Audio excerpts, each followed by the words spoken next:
Welcome to Sasi official. இந்த வீடியோவில் ரஜினி சாரும் கமல் சாரும் இணைய போற படம் எப்போ தொடங்க போறாங்க அப்படிங்கிறத பத்தி கமல் சார் சொல்லியிருக்காரு. ஜெயிலர் 2 ஓடிய இடைவெளி காட்சி லீக் ஆயிருக்கு. ரஜினி சார் நடிக்க போற 173வது படத்துக்கு 2 பாடல்கள் ரெடி ஆயிடுச்சாம். கமல் சாருக்கு மிகப்பெரிய ஒரு அங்கீகாரம் கிடைச்சிருக்கு. இது எல்லாத்தையும் பத்தி தான் இந்த வீடியோவில் பேச போறோம். சினிமா செய்திகளை தெரிஞ்சுக்க நம்ம சேனல்ல சப்ஸ்கிரைப் பண்ணிருக்கேன். ஃபர்ஸ்ட் எடுத்தோடனே கமல் சாருக்கு மிகப்பெரிய அங்கீகாரம் கிடைச்சிருக்குன்னு சொன்னோம் இல்லையா, அது என்ன அப்படின்னு பாத்தீங்கன்னா, கமல் சாருக்கு மிகப்பெரிய ஒரு விருது ஒன்று கிடைச்சிருக்கு. அதாவது வாழ்நாள் சாதனையாளர் விருது கொடுத்துருக்காங்க. கொடுத்தது எங்க அப்படின்னு பாத்தீங்கன்னா தெலுங்கானாவில்.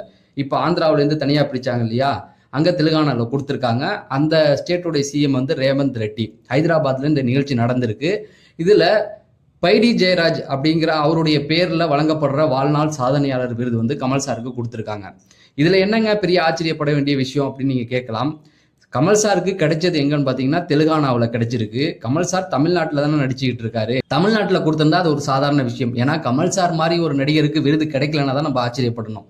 ஆனா தெலுங்கு சினிமாவில் இதை கொடுத்துருக்காங்க அப்படின்னு பாத்தீங்கன்னா, ஆரம்ப காலகட்டத்தில் இப்பதானே ஆந்திரா தெலுங்கானாலாம் பிரிஞ்சது. அதுக்கு முன்னாடி பாத்தீங்கன்னா ரெண்டுமே ஒரே ஸ்டேட்ல தானே இருந்தது. அப்போ அந்த காலகட்டங்களில் கமல் சார் நிறைய படங்கள் தெலுங்கு சினிமாவில் தான் நடிச்சிருக்காரு. அதுவும் பார்த்தீங்கன்னா இங்கே நடித்ததை விட தெலுங்குல அவர் நடித்த படங்கள் எல்லாம் 1000 நாட்கள் எல்லாம் கடந்து ஓடி இருக்கு. தெலுங்கு சினிமாவை பொறுத்த வரைக்கும் அது ஒரு கமர்ஷியல் பிளாட்ஃபார்ம்னு சொல்லுவாங்க. அங்கே பெருசாக ஆக்டிங் வைஸாக பார்த்தீங்கன்னா பெரிய படங்கள் அங்கே ஓடாது. ஆனால் கமல் சார் ஆரம்ப கட்டங்களில் பண்ண படங்கள்லாம் அங்கே 1000 நாட்கள் வரைக்கும் ஓடி இருக்கு. அதெல்லாம் மைண்டில் வச்சு தான் இப்போ கமல் சாருக்கு வாழ்நாள் சாதனையாளர் விருது கொடுத்துருக்காங்க. விருதுக்கு கமல் சார் எப்பவுமே டிசர்வ் தான். அது எங்கே கிடைச்சாலும் அப்படிங்கிறது தான். அடுத்தது பார்த்தீங்கன்னா, ரஜினி சாரும் கமல் சாரும் இணைய போகிற படத்தை பற்றி கமல் சாரே பேசியிருக்காரு. அதாவது இந்த நிகழ்ச்சியெல்லாம் முடிச்சு அவர் வரும்போது ஏர்போர்ட்டில் தான் இந்த கேள்வி கேட்டிருக்காங்க. இப்போ அடுத்து என்னென்ன ப்ராஜெக்ட் நடந்துகிட்டு இருக்கு அப்படின்னு கேட்கும்போது கமல் சார் இப்போ கல்கி 2ல நடிச்சுக்கிட்டு இருக்காரு. எல்லாருக்குமே தெரிஞ்ச விஷயம்தான். இந்த படத்துல அவர் வில்லனா தான் நடிக்கிறாரு. வில்லன் அப்படின்னு சொல்லும்போது பாத்தீங்க அப்படின்னா, அது ஹீரோவுக்கு எதிராக இவர் தான் இருக்க போறாரு அப்படிங்கிறது கிடையாது. வில்லத்தனமான ஒரு சில விஷயங்கள் பண்ற மாதிரி தான். ஆனா மெயின் ஹீரோவா அவரும் இருப்பாரு. ஏற்கனவே அமிதாப் பச்சன் இருக்காரு இல்லையா, அமிதாப் பச்சன் தான் இதுல ஃபர்ஸ்ட் பார்ட்ல பெரிய ஹீரோவா இருப்பாரு. பிரபாஸ் சும்மா சைடு ஹீரோ மாதிரி தான் வந்துட்டு போவாரு. அதே போலதான் இதுல கமல் சார் பெரிய வில்லன் அப்படின்னு கிடையாது. ஒரு சில வில்லத்தனமான விஷயங்கள் பண்ணுவாரே தவிர பெரிய அதாவது மோசமான வில்லன் அந்த மாதிரி இல்லாமல் அதில் காமிக்கப்படலை. இதில் சிஜி ஒர்க் தான் அதிகம் அப்படிங்கிற மாதிரி சொல்லியிருக்காங்க. ஏற்கனவே நம்ம ஒரு வீடியோவில் சொல்லியிருக்கோம். வெறும் 10 நாள் தான் கால் ஷீட் கொடுத்துருக்காரு. 10 நாளுக்கு 150 கோடி சம்பளம் பேசியிருக்காங்க. அது பழைய வீடியோலேயே நான் சொல்லியிருந்தேன். ஏன்னா 10 நாள் கால் ஷீட்டுக்கு 150 கோடி வாங்கின ஒரே ஆள் கமலஹாசன் தான், வேற யாருமே கிடையாது அப்படிங்கிறது தான்.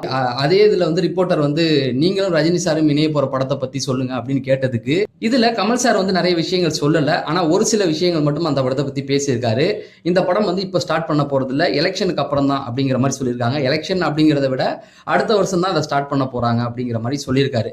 ஏன்னா இப்போக்கி கமல் சாருக்கு எலெக்ஷன் ஒர்க் போயிட்டு இருக்கு. அதெல்லாம் முடிச்சதுக்கு அப்புறம் கல்கி 2ல நடிப்பாரு. அப்ப ரஜினி சாரை பொறுத்த வரைக்கும் பாத்தீங்கன்னா, இப்ப ஜெயிலர் படப்பிடிப்பு முடிஞ்சிருச்சு. அதாவது அடுத்த வாரத்துல ஃபுல்லா எல்லா ஷூட்டிங்கும் முடிச்சிட போறாங்களாம். அதாவது பூசணிக்காய் போட்டு உடைச்சு ஷூட்டிங்கை கம்ப்ளீட் பண்ணிடுவாங்க. அதுக்கப்புறமேட்டு எடிட்டிங், பிஜிஎம், டப்பிங் இந்த மாதிரியான ஒர்க்குகள், சிஜி இந்த மாதிரியான ஒர்க்குகள் போகும்.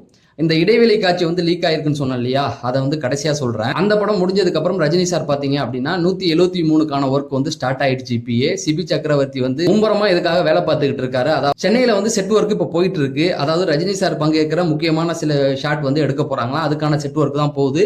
சிபி சக்கரவர்த்தியை பார்த்து பண்ணிக்கிட்டு இருக்காரு. அதாவது இந்த படம் ரஜினி சார் நடிக்கிறதுல கொஞ்சம் ஸ்பெஷலா இருக்கும் அப்படிங்கிற மாதிரியும் சொல்லியிருக்காரு. அது மட்டும் இல்லாம இந்த படத்துக்கான 2 பாடல்களை அனிருத் கம்போஸ் பண்ணிட்டாராம். அதாவது ஒரு பாட்டு தலைவருடைய இன்ட்ரோ சாங்கு, இன்னும் ஜெயிலர் 2 பாட்டே ரிலீஸ் ஆகல. ஆனா தலைவர் நடிக்க போற 173க்கான பாட்டை அவர் கம்போஸ் பண்ணிட்டானா. ஒன்னு இன்ட்ரோ சாங், அந்த இன்ட்ரோ சாங் சூப்பரா வந்திருக்கு அப்படிங்கிற மாதிரி சொல்றாங்க. அனிருத் எப்பவுமே லேட்டா தான் பாட்டு கொடுக்குறாங்க அப்படிங்கிற மாதிரி சொல்லுவாங்க. ஆனா தலைவருக்கு ஸ்பெஷலா சீக்கிரமே கொடுத்துட்றாரு. இந்த படம் முடிச்சதுக்கு அப்புறம் தான் ரஜினி கமல் படத்துல அவர் இணைய போறாரு. அதுக்குள்ள கமல் சாருமே ஒரு சில கமிட்மெண்ட் முடிச்சுட்டு அங்க வந்துருவாரு அப்படிங்கிற மாதிரி சொல்லியிருக்காங்க. சரி, கடைசியா ஜெயிலர் 2 இன்ட்ரோல் சீல் எப்படி இருக்க போகுது அப்படிங்கிறத பத்தி ஒரு சில விஷயங்கள் வந்திருக்கு. என்ன அப்படின்னு பாத்தீங்கன்னா, அந்த படத்துல நடிச்ச மிருனா மேனன் அப்படிங்கிற ஒரு சைடு ஆக்டர் தான். அவங்க பட்டதாரி அப்படிங்கிற ஒரு படத்துல இணைஞ்சிருக்காங்க. அவங்க இப்போ ஒரு இன்டர்வியூ கொடுத்துருக்காங்க. காலேஜ் ஃபங்க்ஷன்லையும் பேசியிருக்காங்க.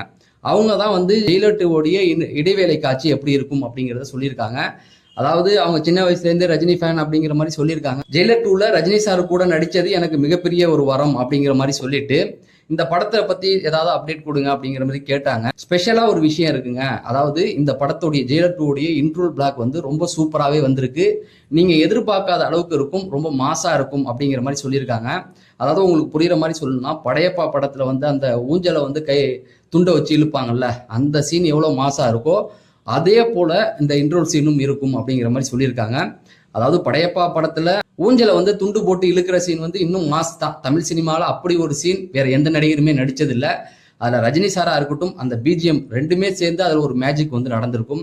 இப்ப அந்த யூடியூப்ல பார்த்தா கூட நமக்கு கொஞ்சம் கூஸ்பம் ஆகும். அந்த அளவுக்கு அந்த ஷாட்டை எடுத்திருப்பாரு KS ரவிக்குமார். அதுக்கு ஈக்குவலா ஜெயிலர் 2ல இருக்குங்க அப்படிங்கிற மாதிரி ஒரு குழு கொடுத்துருக்காங்க. சரி, இன்னும் கொஞ்ச நாள்ல ஜெயிலர் 2 பத்தின அப்டேட்டுகள் நமக்கு கிடைச்சிரும். நீங்க சினிமா சார்ந்த அப்டேட்டுகள் தெரிஞ்சுக்கணும் அப்படின்னு நினைச்சீங்கன்னா நம்ம சேனலை சப்ஸ்கிரைப் பண்ணிருங்க. இந்த வீடியோ நீங்க லைக் பண்ணீங்கன்னா இன்னும் ஒரு 4 பேருக்கு இந்த வீடியோ வந்து சஜெக்ஷன் ஆகும். அதனால லைக் பட்டனை தட்டி விட்டுருங்க. நம்ம அடுத்த வீடியோல சந்திப்போம். நன்றி, வணக்கம்.